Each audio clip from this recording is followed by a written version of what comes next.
Gujarat has witnessed the march of civilization since the dawn of time. It has seen powerful rulers and still more powerful saints.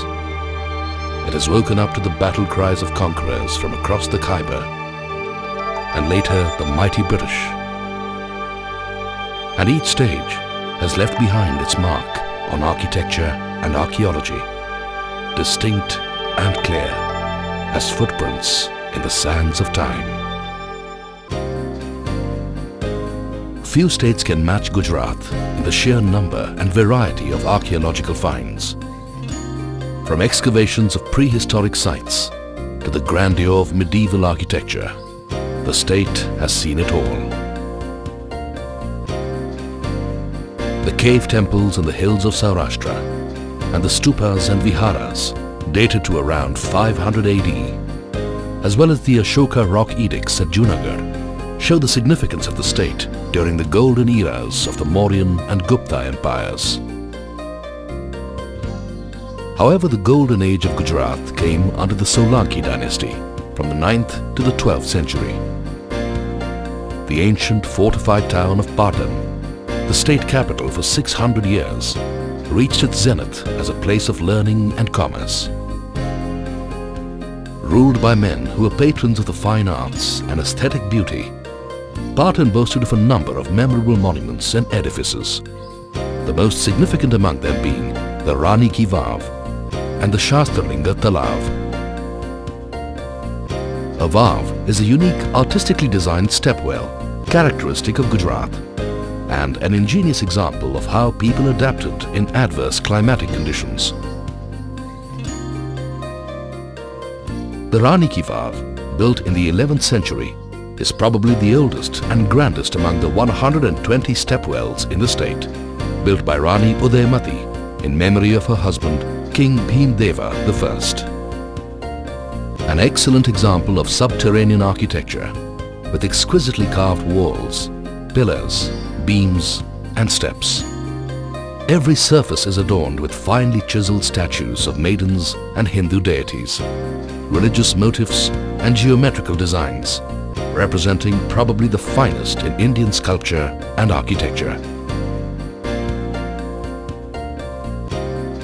The Sahasralinga Talav in Patan, one of the many artificial tanks, is an engineering marvel that linked the twin perspectives of water management and its sanctity in the Hindu religion.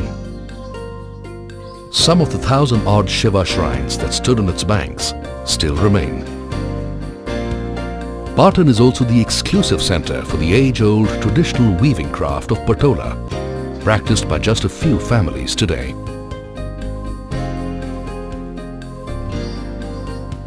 Probably among the most magnificent of all archaeological monuments in Gujarat is the Sun Temple at Modhera, built in 1026 AD by Bhimdeva. On the morning of the equinox, the sun's rays illuminate the deity in the innermost sanctum sanctorum. The temple stands high on a plinth overlooking a deep stone-step tank amidst 108 shrines. 52 carved pillars depict tales from the Ramayana and Mahabharata. Every inch of the edifice is magnificently carved with gods and goddesses, birds, beasts and flowers. A few hours from Patan lies Vadnagar, a showcase of the history of 1,000 years. Famous for its stepwells, temples, heritage houses and torans or decorative gateways. One of the ancient towns of Gujarat, Vadnagar finds mention in the travels of the Chinese scholar Hyun Sang and other English historians.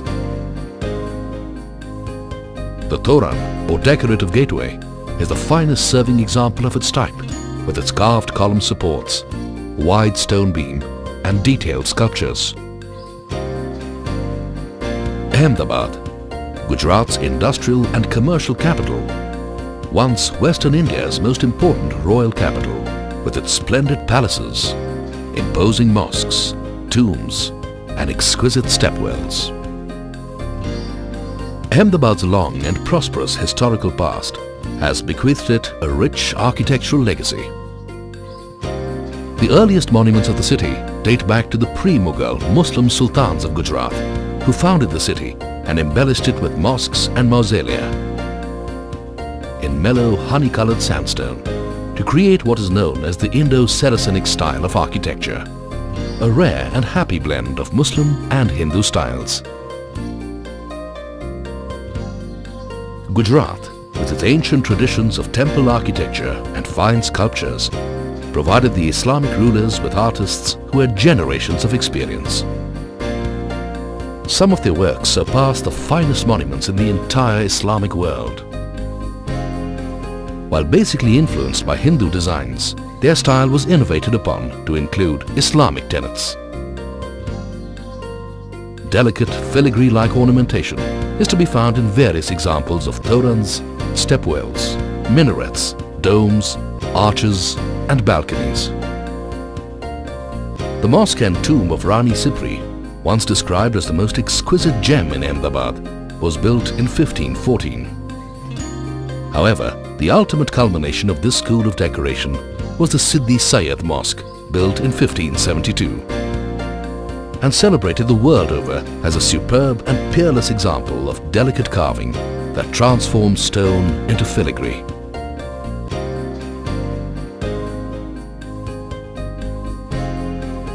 Ten semicircular window screens, along with slabs of stone intricately carved to resemble a piece of lace, make it one of a kind.